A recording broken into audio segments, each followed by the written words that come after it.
नमस्कार दोस्तों, माझी सा एजुकेशन में आप सभी का स्वागत है।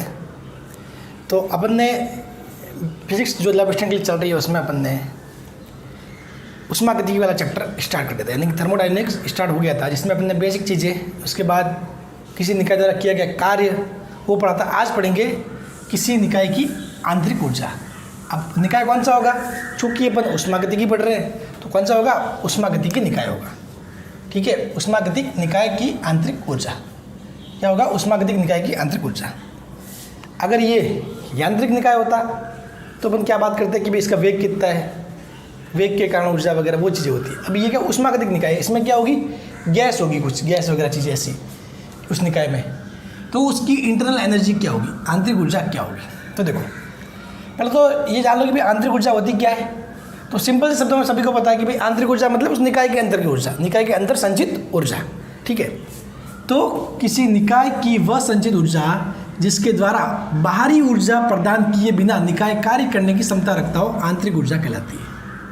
यानी कि भाई कोई निकाय बिना कोई बाहर से ऊर्जा लिए कोई कार्य करने की क्षमता रखता हो, इसका मतलब उस निकाय के पास आंतरिक ऊर्जा है भाई, तभी तो वो कार्य कर पाएगा। अगर निकाय को कुछ कार्य करना है और उस कार्य को करने के लिए बाहर से कोई ऊर्जा नहीं ले रहा, बिना बाहर से ऊर्जा लिए कार्य कर रहा है, तो वो उस कार्य को करने के लिए ऊर्जा कहाँ से आएगी? अंदर से ही तो आएगी। इसका मतलब अंदर कोई ना कोई ऊर्जा है, उसी को बोलते हैं आंतरिक ऊर्जा। तो किसी निकाय की वह संचित ऊर्जा जिसके द्वारा बाहरी ऊर्जा प्रदान किए बिना निकाय कार्य करने की क्षमता रखता हो, आंतरिक ऊर्जा कहलाती है। यानी कि सिंपल समझो, ये भी समझ सकते हो कि भाई आंतरिक ऊर्जा निकाय के अंदर की जो संचित ऊर्जा होती है उसको बोलते हैं आंतरिक ऊर्जा। समझ गए? निकाय के अंदर की संचित ऊर्जा को बोलते हैं आंतरिक ऊर्जा। अब निकाय की कुल आंतरिक ऊर्जा, निकाय की जो कुल आंतरिक ऊर्जा है वो निकाय के कुल गतिज ऊर्जा तथा स्थितिज ऊर्जा के योग के बराबर होती है। निकाय की जो कुल आंतरिक ऊर्जा है वो निकाय के कुल गतिज ऊर्जा तथा स्थितिज ऊर्जा के योग के बराबर होती है। ध्यान रखना, निकाय की जो आंतरिक ऊर्जा होगी वो निकाय की कुल गतिज ऊर्जा तथा स्थितिज ऊर्जा के योग के बराबर होगी। ठीक है, तो पहले पढ़ते कि भाई निकाय की स्थितिज ऊर्जा गतिज ऊर्जा क्या होती है। कि भाई जो आंतरिक ऊर्जा है, आंतरिक ऊर्जा दो फॉर्म में सेव रहती है, एक तो निकाय की गतिज ऊर्जा के फॉर्म में, एक निकाय की स्थितिज ऊर्जा के फॉर्म में। तो सबसे पहले पढ़ते कि भाई गतिज ऊर्जा क्या होती है। तो देखो, निकाय होगा तो निकाय में गैस होगी, निकाय में गैस के अणु लगातार गति करते रहते हैं। गैस के अणु क्या करते थे? गति करते रहते हैं। इस गति के कारण उत्पन्न ऊर्जा गतिज ऊर्जा कहलाती है। बस बात खत्म, ज़्यादा इतना डीप में जाना नहीं है इसके। ठीक है, अपन को मतलब अपना टॉपिक ये नहीं कि पूरा मतलब गैसों के बारे में रीड करना है कि मतलब क्या चीज़ें होती नहीं। ये मैं इसलिए पढ़ा रहा हूँ ताकि ये चाहिए अपने को, इसका थोड़ा बहुत इन्फॉर्मेशन चाहिए अपने को उष्मागतिकी में, ताकि जब अपन न्यूमेरिकल सॉल्व करेंगे चीज़ें कैसे होगी तब काम ईजी होगा। ठीक है, तो निकाय में गैस के अणु लगातार गति करते रहते हैं, इस गति के कारण उत्पन्न ऊर्जा गतिज ऊर्जा कहलाती है। ठीक, ये पूरी तरीके से ताप पर निर्भर करती है, ये ताप पर निर्भर करती है। गतिज ऊर्जा किस पर डिपेंड करती है? ताप पर। ठीक है, चूँकि अगर बिल्कुल अगर ताप जीरो है तो फिर निकाय के कण वो गति नहीं करेंगे तो उसमें गतिज ऊर्जा कहाँ से आएगी? समझ गए? तो ये ताप पर निर्भर करती है, ये सबसे इंपॉर्टेंट है। गतिज ऊर्जा ताप पर निर्भर करती है। ताप नियत हो तो गतिज आंतरिक ऊर्जा भी नियत रहेगी। समझ गए? तो ताप का मान फिक्स है कि भाई नियत है कि इतना ही है, तो वो ऊर्जा भी उतनी ही रहेगी। तो बोले ये समझ लो कि ये गतिज आंतरिक ऊर्जा है वो पूरी तरीके से ताप पर निर्भर करती है, केवल और केवल ताप पर। परम शून्य ताप पर इसका मान शून्य होता है। मैंने बताया चूँकि ताप पर निर्भर करती है, तो ताप जब परम शून्य होगा, परम शून्य यानी कि केल्विन में जीरो हो जाए। ठीक है, 0 केल्विन, तो परम शून्य ताप पर इसका मान क्या होता है? शून्य होता है। यानी कि परम शून्य मतलब 0 केल्विन। ठीक है, 0 केल्विन, तो परम शून्य ताप पर इसका मान शून्य होता है। रीजन क्या है? क्योंकि परम शून्य ताप पर गैस के वेग का वर्ग माध्य मूल मान यानी कि VRMS 0 होता है। कि भाई जो चूँकि ताप 0 होगा तो आपको पता है जब गैस के अणु गति करते हैं तो उनका एक वर्ग माध्य मूल मान भी आता है, आपने शायद पढ़ा होगा। ठीक है, काइनेटिक थ्योरी ऑफ गैस में पढ़ा होगा, गैसों के गत्यात्मक सिद्धांत, कुछ ऐसा चैप्टर पढ़ा होगा जिसमें आपने VRMS वगैरह वो चीज़ें निकाली होगी, वर्ग माध्य मूल मान वगैरह चीज़ें।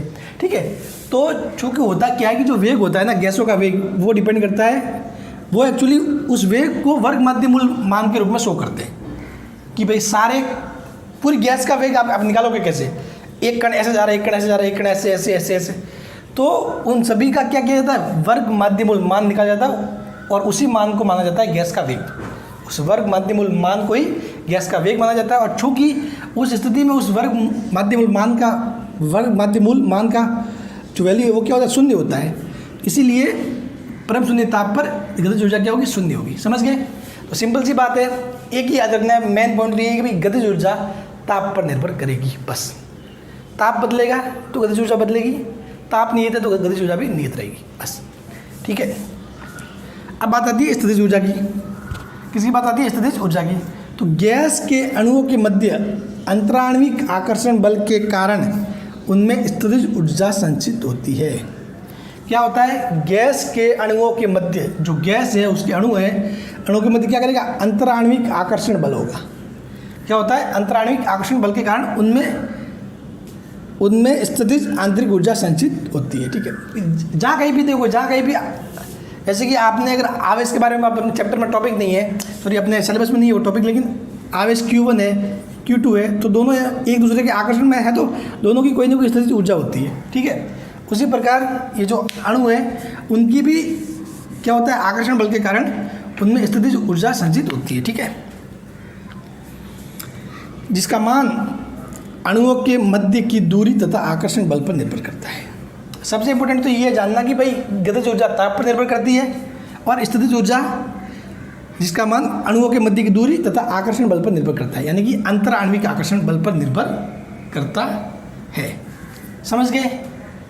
ये है सारा सार। इसका सार यही है कि भाई जो कुल आंतरिक ऊर्जा है वो गतिज प्लस स्थितिज का योग होता है। गतिज ताप पे डिपेंड करती है और स्थितिज अंतराण्विक आकर्षण बल, अंतराण्विक आकर्षण बल।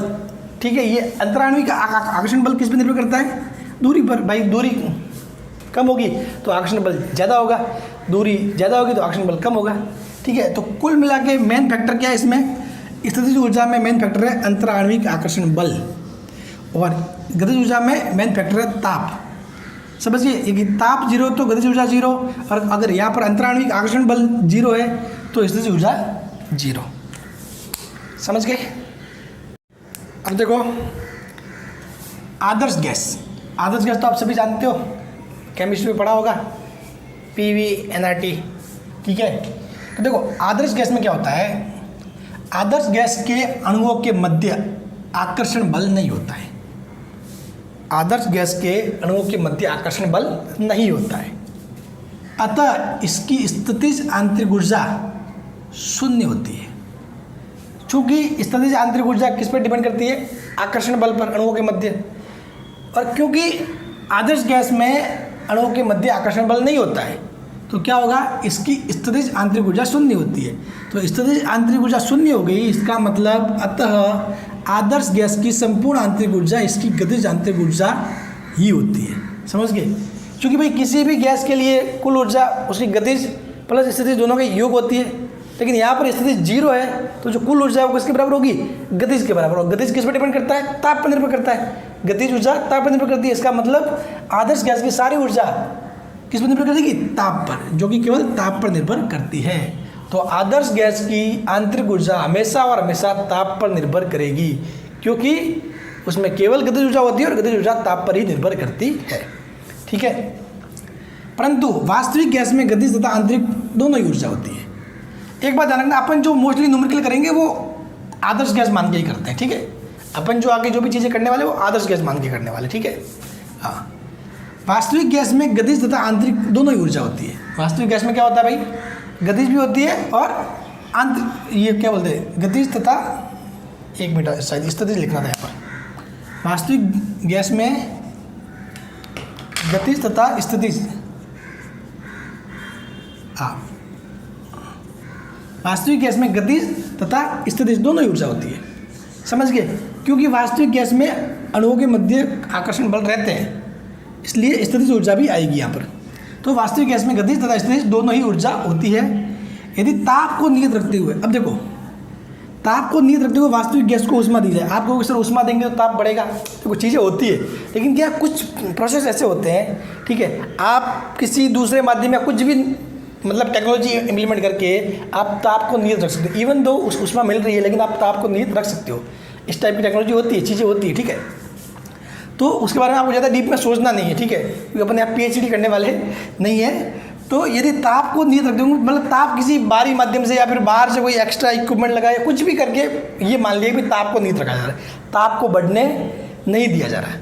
समझ गए? ये सेम ऐसी चीज़ है जैसे कि एक मतलब ये मान लो कि एक पानी का टब है, पानी का टब है, ठीक है, और इसमें मैं एक साइड से तो पानी दे रहा हूँ, और अब मैं बोलूँगा कि भाई मैं इसको क्या कर रहा हूँ कि पानी के लेवल को नियत रखते हुए मैं इसको पानी दे रहा हूँ, मतलब टब में पानी के लेवल को नियत रखते हुए पानी दे रहा हूँ। आपको सर पानी दे रहे हो तो लेवल तो बढ़ेगा ना, क्या मैं इस साइड से पानी को बाहर नहीं निकाल सकता? अगर मैं इस साइड से बाहर निकाल दूँ तो लेवल तो सेम ही रहेगा। तो इसी प्रकार का कुछ मतलब इम्प्लीमेंटेशन यहाँ पर भी होता है, ठीक है। तो ज़्यादा आपको सोचना नहीं है उसके बारे में डीप में, बस। तो यदि ताप को नियत रख दोगे, माना कि भाई ताप को नियत रखा जा रहा है और अपन क्या कर रहे हैं, वास्तविक गैस को ऊष्मा दी जाए, वास्तविक गैस को ऊष्मा दी जाए, ठीक है। ऊष्मा देना मतलब एक प्रकार की ऊर्जा देना, समझ गए?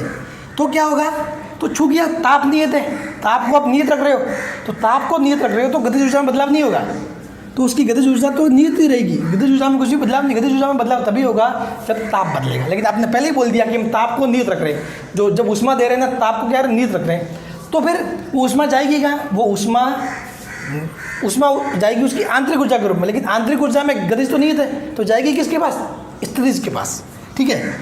परंतु स्थितिज ऊर्जा में वृद्धि होने के कारण कुल आंतरिक ऊर्जा में वृद्धि होगी। समझ गए कि भाई यदि ताप को नियत रखते हुए, यदि आप वास्तविक गैस को, यदि ताप को नियत रखते हुए वास्तविक गैस को ऊष्मा दी जाए, तो अब ये बात यदि आदर्श गैस के लिए बोले, आदर्श गैस के लिए बोले, तो फिर यहाँ पर वो चीज़ पॉसिबल ही नहीं है, क्योंकि आदर्श गैस में तो स्थितिज ऊर्जा होती ही नहीं है, ठीक है। लेकिन वास्तविक गैस में चूँकि स्थितिज ऊर्जा होती है, और यदि ऐसा मान लिया जाए कि भाई ताप को नियत रख रहे हैं, ताप को नियत रखते हुए ऊष्मा दे रहे हैं, तो गतिज ऊर्जा तो बदलेगी नहीं, क्योंकि ताप नियत रख रहे हैं, तो वो दी गई ऊष्मा जाएगी कहाँ, वो जाएगी स्थितिज ऊर्जा के रूप में, तो स्थितिज ऊर्जा बढ़ जाएगी। वो क्या हो जाएगी, परंतु स्थितिज ऊर्जा में वृद्धि होने के कारण कुल आंतरिक ऊर्जा में वृद्धि हो जाएगी। ऊष्मा प्राप्त होगी तो क्या होगा, ऑटोमेटिकली आंतरिक ऊर्जा में वृद्धि होगी, लेकिन वो किस फॉर्म में होगी, स्थितिज ऊर्जा के फॉर्म में, चूँकि गतिज नियत रहेगी, चूँकि ताप नियत है। किस केस में, वास्तविक गैस के लिए। समझ गए? चलिए, तो ये था कुछ इंपॉर्टेंट चीज़ें आंतरिक ऊर्जा के बारे में। इनमें से मेन पॉइंट आपको फैक्ट याद रखने हैं। फैक्ट क्या कि भाई मेन तो यही है, ये समझ लो कि भाई आदर्श गैस में सारी की सारी ऊर्जा क्या होती है, गतिज ऊर्जा ही होती है। समझ गए?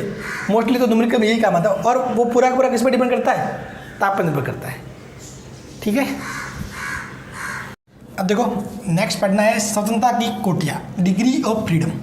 एक्चुअली डिग्री ऑफ फ्रीडम जो स्वतंत्रता की कोटियाँ हैं, कोटि या कोटियाँ, वो मतलब एक्चुअली आपके कोई सेपरेटली टॉपिक मेंशन नहीं है, ठीक है। लेकिन बात क्या है कि जब आप कार्य निकालोगे तो उसमें फैक्टर आएगा एप आता है, ठीक है, F/2 RT वगैरह कुछ ऐसी चीज़ें आती है, जहाँ पे उस ऐप को समझना जरूरी है। वो ऐप क्या है, वो ऐप ही क्या है, स्वतंत्रता की कोटियाँ है। एक्चुअली में ये टॉपिक आता तो उसमें KTG यानी कि काइनेटिक थ्योरी ऑफ गैस में, गैसों के गत्यात्मक सिद्धांत में ये टॉपिक आता है।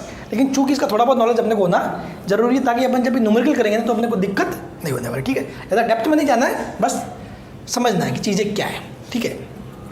तो देखो होता क्या है कि भाई गैस के अणुओं की स्थिति, विन्यास तथा कुल गतिज ऊर्जा को व्यक्त करने के लिए आवश्यक न्यूनतम स्वतंत्र निर्देशांकों की संख्या स्वतंत्रता की कोटि कहलाती है, ठीक है। अब इस डेफिनेशन का आप अपने को PhD नहीं करना है, पोस्टमार्टम नहीं करना है, सिंपल सा है भाई कि भाई गैस के अणुओं की स्थिति को दिखाने के लिए, विन्यास को दिखाने के लिए और उनकी गतिज ऊर्जा को व्यक्त करने के लिए कोई स्वतंत्रता निर्देशांक चाहिए कि भाई उनकी कुछ फिक्स संख्या होती है, कुछ मान होता है, कुछ वैल्यू होती है, उसको बोलते हैं स्वतंत्रता की कोटि, ठीक है। स्वतंत्रता की कोटियाँ 3 प्रकार की होती है। कितने प्रकार की होती है? 3 प्रकार की। आगे आगे मैं पढ़ाऊँगा ना, चीज़ें समझ में आ जाएगी आपको, ठीक है। स्वतंत्रता की कोटियाँ 3 प्रकार की होती है। पहला होता है स्थानांतरण की, दूसरा होता है घूर्णन की स्वतंत्रता की कोटियाँ, तीसरा होता है कंपन की स्वतंत्रता की कोटियाँ। तो चलिए तीनों पढ़ते हैं, स्थानांतरण, घूर्णन और कंपन, ठीक है। अब देखो तीन संरचना की कोटियाँ होती है। एक क्या होता है स्थानांतरण की कोटियाँ। तो स्थानांतरण की जो कोटियाँ है उसमें वो क्या होती है, जैसे कि स्थानांतरण गतिज ऊर्जा के लिए कुल संरचना की कोटियाँ 3 होती है। 3 मतलब कैसे, एक्स अक्ष में, वाई अक्ष में, जेड अक्ष में। 1/2 mv(x²), 1/2 mv(y²), 1/2 mv(z²), ठीक है। तो स्थानांतरण के संगत संरचना की कोटियाँ कितनी होती है, 3 होती है। मैक्सिमम कितनी होती है, 3 होती है। और तो गुणन के संगत, तो गुणन की संगत भी कितनी होती है, 3 होती है। इसका संगत भी 3 और इसका संगत भी 3। इसमें ये 1/2 I(x⍵²), जेड, वाई और जेड, ठीक है। तीसरा होता है कंपन की कोटियाँ। क्या होता है, कंपन की कोटियाँ। तो कंपन की संरचना की कोटियाँ 2 होती है। कंपन की संरचना की कोटियाँ कितनी होती है, 2 होती है। तो टोटल कितनी होगी, 3 और 3 6 और 2 8। टोटल कितनी संरचना की कोटियाँ होती है, 8 होती है, ठीक है। तो 8 में से हम कितनी यूज लेंगे वो भी मैं आपको आगे बताना वाला हूँ, ठीक है। तो कंपन की संरचना की कोटियाँ 2 होती है। एक कंपन की स्थितिज ऊर्जा, दूसरा होती है कंपन की गतिज ऊर्जा, ठीक है। सबसे मेन इंपॉर्टेंट फैक्टर ये है, बाकी चीज़ें भूल जाओ इसके बारे में। कंपन की कोटियाँ केवल उच्च ताप, बड़ा हो किससे, 5000 केल्विन से, मतलब बहुत उच्च ताप होना, बहुत ज़्यादा के लिए ही प्रभावी होती है, सामान्यतः प्रभावी नहीं होती। तो नॉर्मली अपने को न्यूमेरिकल्स में इस जो कंपन की कोटियाँ वो काम में नहीं लेना है, ठीक है। कंपन की कोटियाँ अपन काम में नहीं लेंगे, क्योंकि ताप ये कब काम में आ सकती है, जब आपको ऐसा कुछ सवाल दे दे कि बहुत ताप बहुत उच्च है, तो इस कंपन की 2 कोटियों को अपन काम में ले सकते हैं, ठीक है। नहीं तो नॉर्मली नहीं लेंगे। तो कंपन की कोटियाँ केवल उच्च ताप ग्रेटर दैन 5000 केल्विन के लिए ही प्रभावी होती है, सामान्यतः प्रभावी नहीं होती है, ठीक है। देखते रहिए आगे जाके चीज़ें। लास्ट में मैं कहना क्या चाहता हूँ, इस जो पढ़ाया उसका मतलब क्या है वो सब समझ में आ जाएगा, ठीक है। सिर्फ पढ़ते रहिए। अब देखो आपको पता है कि भाई टोटल संरचना की कोटियाँ कितनी है, 8 है। 3 स्थानांतरण, 3 घूर्णन और 2 कंपन। तो 2 ये कंपन वाली तो भूल जाओ, क्योंकि वो तो कब इफेक्टिव होगी, कब इस पिक्चर में आएगी, जब ताप बहुत ज़्यादा हो। तो ताप इतना ज़्यादा होने वाला नहीं है। हाँ, किसी प्रश्न में, किसी स्पेशल केस में दे दे कि ताप बहुत ज़्यादा है, तो आप 2 को मैच करना है, ठीक है। बहुत ही उच्च ताप मतलब ऐसे नॉर्मली मतलब ऐसा नहीं आएगा, ठीक है। हाँ, क्योंकि 6 ही मान के आपको चीज़ें करनी है, 2 को तो आपको इग्नोर ही करना है, ठीक है। हाँ, क्योंकि ताप 5000 केल्विन अगर आपको ऐसे मेंशन करके दे दे कि भैया 5000 केल्विन या फिर इतना केल्विन है, इतना ज़्यादा, तो बात अलग हो सकती है, ठीक है। नॉर्मली अपन अपने पास अब 6 ही है, ठीक है। 2 को भूल जाओ, घूर्णन वाली 2 भूल जाओ। कितनी रही, 6। अब 6 में से किसको कितनी मिलेगी, किसकी संरचना की कोटियाँ कितनी होगी, वो अपन पता करते हैं, ठीक है।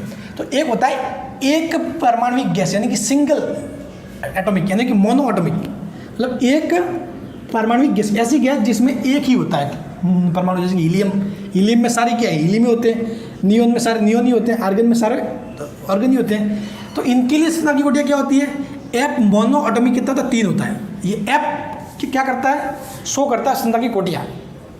एफ क्या शो करता है, संरचना की कोटियाँ, यानी कि डिग्री ऑफ फ्रीडम। तो उसके लिए अपन यूज करते हैं एफ, समझ गए। तो एफ मोनो एटॉमिक 3 होगा। इसमें 3 किसके कारण होगा, केवल स्थानांतरण की कोटियाँ होगी।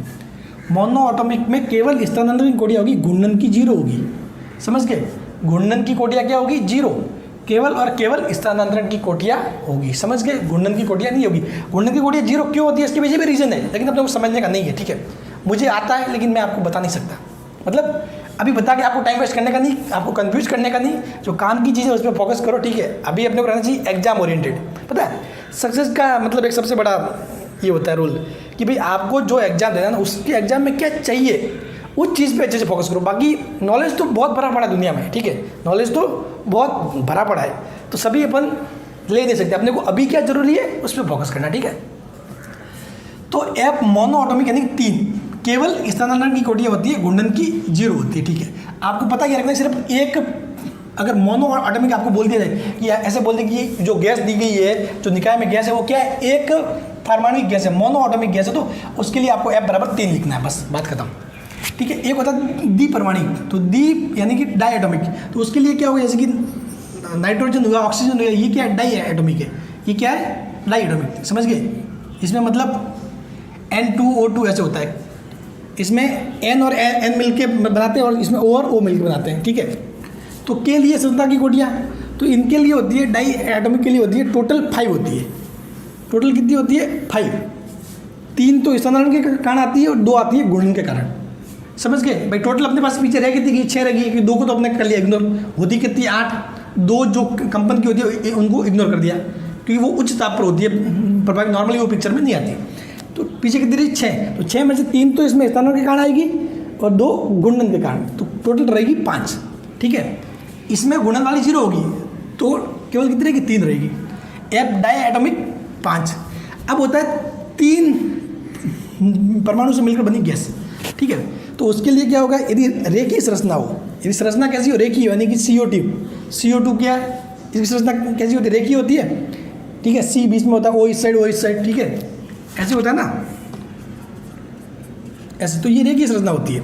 ठीक है, वैसे आपको मतलब क्वेश्चन में ऐसे मेंशन करके दिया होगा कि ये सिंगल है या फिर मोनो एटॉमिक है, डाई एटॉमिक है, कैसे वो आपको मेंशन करके दिया होगा, तो आपको टेंशन लेने की जरूरत नहीं। आपको सिर्फ याद रखना कि मोनो एटॉमिक तो 3, diatomic 5, monoatomic 3, diatomic 5 और त्रिपरमाणु गैस है तो उसमें रेखीय संरचना हो तो कितना होगा 5।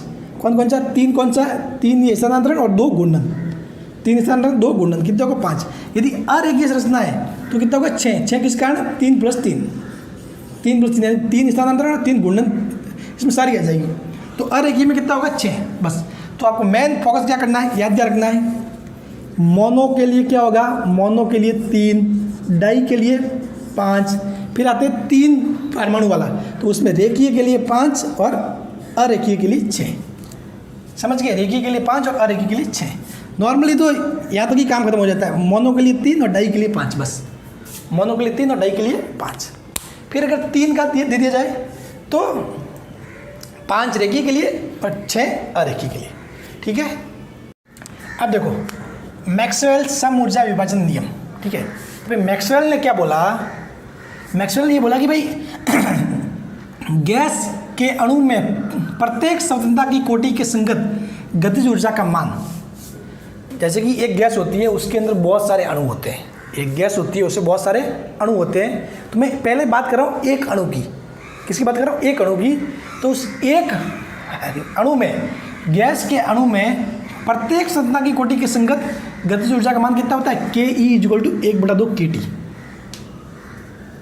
एक गैस जिसमें बहुत सारे अणु, और मैं बात कर रहा हूँ सिर्फ एक अणु की, तो उस एक अणु है उसकी भी बहुत सारी स्वतंत्रता की कोटियाँ होगी जो एक अणु होगा उसकी भी क्या होगी, बहुत सारी स्वतंत्रता की कोटियाँ होगी। तो उनमें से प्रत्येक कोटि के संगत, किसके, प्रत्येक कोटि के लिए गतिज ऊर्जा का मान क्या होता है, K = 1/2 kT। K = 1/2 kT। T क्या है, ताप है, T ताप है, और K क्या है, बोल्ट्जमैन कांस्टेंट। ठीक है, बोल्ट्जमैन नियतांक। ठीक है, K क्या है, बोल्ट्जमैन कांस्टेंट है, और T ताप है। ठीक है, लिख लेना आप। ठीक है, यदि अणु की कुल स्वतंत्रता की कोटियाँ F है, मैंने माना कि भी अणु की कुल स्वतंत्रता की कोटि F है, तो अणु की कुल ऊर्जा क्या होगी, KE टोटल F/2 kT। किसके लिए, एक अणु के लिए। समझ गए, ये क्या थी, एक स्वतंत्रता की कोटि के लिए, ये थी पूरे एक अणु के लिए कि भाई एक अणु में F स्वतंत्रता की कोटियाँ है, तो टोटल क्या हो जाएगी, F × 1/2 kT। तो ये हो जाएगा F/2 kT। अब मैंने माना कि भाई गैस में तो क्या होता है, बहुत सारे होते हैं अणु, गैस में अणु बहुत सारे होते हैं। तो यदि गैस के कुल अणुओं की संख्या n है, कुल अणुओं की संख्या n है, तो गैस की कुल गतिज ऊर्जा, गैस की कुल गतिज ऊर्जा तो क्या होगी, KE गैस बराबर n से गुणा कर दो × F/2 kT। अब देखो K जो बोल्ट्जमैन कांस्टेंट है इसका मान होता है R/Na। R क्या है, गैस का सार्वत्रिक नियतांक होता है, PV = nRT आप पढ़ते हो, जिसमें R क्या होता है, गैस नियतांक होता है, गैस का सार्वत्रिक नियतांक। तो R/N क्या होता है, अवोगाद्रो संख्या 6.02 × 1023। ठीक है, आपने पढ़ा होगा केमिस्ट्री में। तो K = R/Na होता है, K बराबर क्या होता है, R/Na। Na कितना होता है, Na को बोलते हैं अवोगाद्रो संख्या। ठीक है, 6.02 × 1023, तो R/Na। ठीक है, तो आप क्या रखोगे, इस K की जगह मैंने रख दिया R/Na। मैं Na को यहाँ लेके आ गया, देखो इस N के नीचे लेके आ गया, मैंने K की जगह रखा R/Na, तो मैं Na को यहाँ लेके आ गया। अब देखो N/Na, तो आपको पता है जो किसी भी गैस के यदि कुल अणु में आप यदि अवोगाद्रो संख्या से भाग देते हो, N से भाग देते हो, क्या निकल के आता है, मोल निकल के आता है, गैस के कुल मोल निकल के आते हैं। ठीक है, तो ये क्या हो जाएगा, N/Na क्या हो जाएगा, N के बराबर है। N क्या है, गैस के मोल, गैस के मोल। कि भाई कितने मोल गैस है, ठीक है। मोल कॉन्सेप्ट पढ़ा है आपने? मोल कॉन्सेप्ट क्या, सिंपल सी बात वही तो है कि भाई मैं बोलूँ अगर मेरे पास कितने केले हैं, 24 केले, तो एक जो होता है दर्जन, उसमें कितने केले होते हैं, 12। एक दर्जन में 12 केले, तो मैं 12 से भाग दे दूँ तो मेरे पास कितने दर्जन है मालूम पड़ जाएगा, 2 दर्जन। सेम का सेम यहाँ पर ये मेरे पास कितने अणु टोटल n है, और अगर एक मोल के हिसाब से देखें तो एक मोल में 6.02 तो इसके 23 अणु होते हैं, तो उतने से भाग कर दो तो टोटल मोल कितने वो अपने को मिल जाएंगे। समझ गए?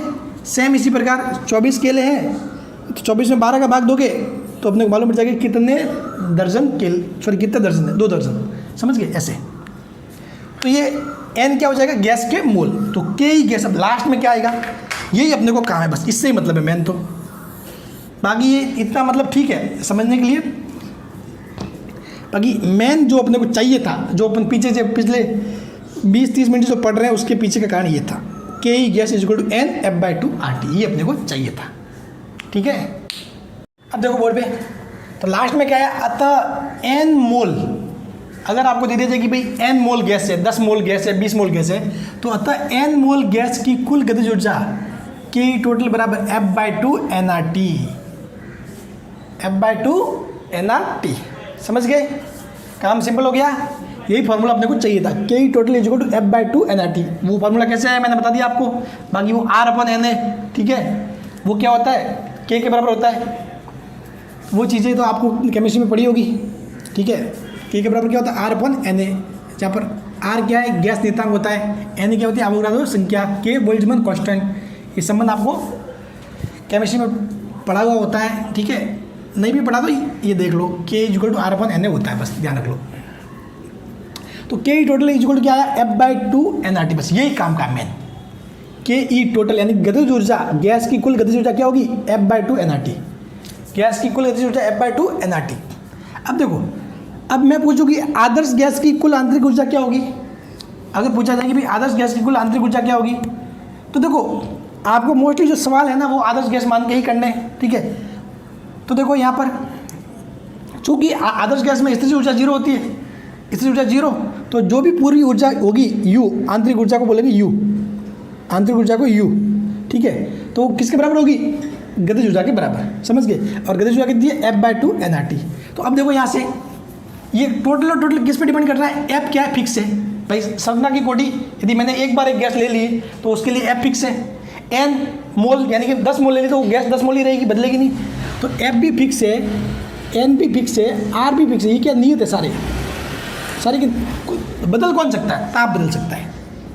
ताप क्या हो सकता है, चेंज हो सकता है। तो ताप बदल सकता है, इसका मतलब क्या है कि जो आदर्श गैस की तो कुल ऊर्जा और गैस की गतिज ऊर्जा ओनली फॉर ताप पर ही निर्भर करती है। समझ गए? बाकी कुछ भी करो कोई फर्क नहीं पड़ने वाला, किस पे ऊपर निर्भर करती है, ताप पर। तो और अपन जो पढ़ेंगे उसमें अपन जो भी क्वेश्चन करेंगे वो आदर्श गैस मान के ही करेंगे। तो इसका मतलब अपने क्या हुआ कि भाई आंतरिक ऊर्जा केवल और केवल ताप पर निर्भर करती है। आंतरिक ऊर्जा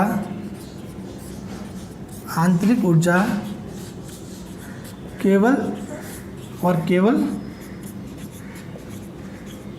ताप पर निर्भर करती है, ताप पर निर्भर करती है। ये किसके लिए अपन जो सवाल करेंगे वो, क्योंकि सवाल में अपन मैक्सिमम आदर्श गैस ही मान के चलेंगे। अगर आपको कहीं पर दे दिया कि भाई नहीं ये आदर्श गैस नहीं है, वास्तविक गैस है, तो फिर ये लाइन सत्य नहीं होगी। आंतरिक ऊर्जा केवल और केवल ताप पर निर्भर करती है।